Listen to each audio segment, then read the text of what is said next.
ఈరోజు చాలా విశిష్టమైనది. మాష శివరాత్రి.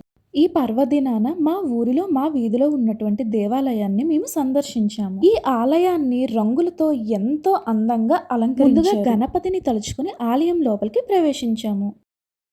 ఆలయం వెలుపలికి వెళ్ళగానే మనకి ఇలా ఈ ధ్వజస్తంభం అయితే కనిపిస్తుంది. మనం శివాలయం లోపల దీపం పెట్టలేము కనుక ఆడవాళ్ళందరూ ఇక్కడ దీపం పెట్టుకొని ఇక్కడ పూజలు చేసుకుంటారు.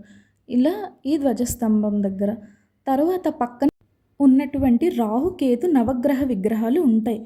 పక్కనే కాశీలో ఉన్నటువంటి శ్రీ కాలభైరవ స్వామి విగ్రహం కూడా ఇక్కడ ప్రతిష్ఠాపించారు. శివుని దర్శనంకు వెళ్లే ముందు ఇక్కడ భక్తులందరూ ముందుగా ఈ స్వామిని పూజిస్తారు.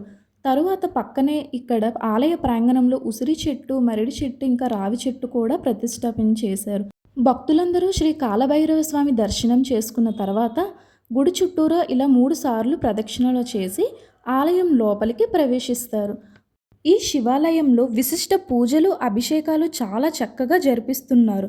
ఈ ఆలయ కమిటీ సభ్యులు అందరూ దైవ కార్యక్రమాలతో పాటు అన్నదానాలు, సామాజిక కార్యక్రమాలు కూడా చాలా అద్భుతంగా నిర్వహిస్తున్నారు. ఆలయం లోపల కూడా రంగులతో ఎంతో అందంగా తీర్చిదిద్దారు.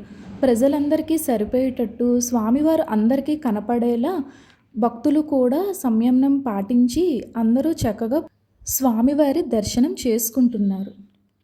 ఈ ఆలయ పంతులు గారు భక్తులందరి గోత్రనామాలు అడిగి తెలుసుకొని పూజించి శివునికి అభిషేకం చేసి హారతినిచ్చి పూజని చాలా చక్కగా ముగించారు. ఆ కాశీ పుణ్యక్షేత్రాన్ని సందర్శించలేని వారు తప్పకుండా ఈ ఆలయాన్ని సందర్శించండి. శివుని ఆజ్ఞ లేనిదే చీమైనా కుట్టదంటారు. ఆ స్వామి శ్రీ శ్రీ శ్రీ అన్నపూర్ణ సమేత కాశీ విశ్వేశ్వరుడు ఇక్కడ మన విజయనగరంలో ఉన్నటువంటి దాసన్నపేటలో కొలువై ఉన్నారు. అతని కృపకి మనందరం పాత్రులు కావాలని, అతని ఆశీర్వాదం మనపై ఎల్లప్పుడూ ఉండాలని మనసారా కోరుకుంటున్నాను. ఇక్కడ మనకు చివరగా ప్రసాద వితరణ కూడా చేస్తున్నారు.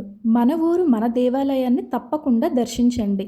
శ్రీ శ్రీ శ్రీ అన్నపూర్ణ సమేత ఆ కాశీ విశ్వేశ్వరుని ఆశీర్వాదం మీపై ఎల్లప్పుడూ ఉండాలని కోరుకుంటున్నాను. ఈ వీడియో మీకు నచ్చినట్టయితే ప్లీజ్ లైక్ చేసి సబ్స్క్రైబ్ చేసుకోండి.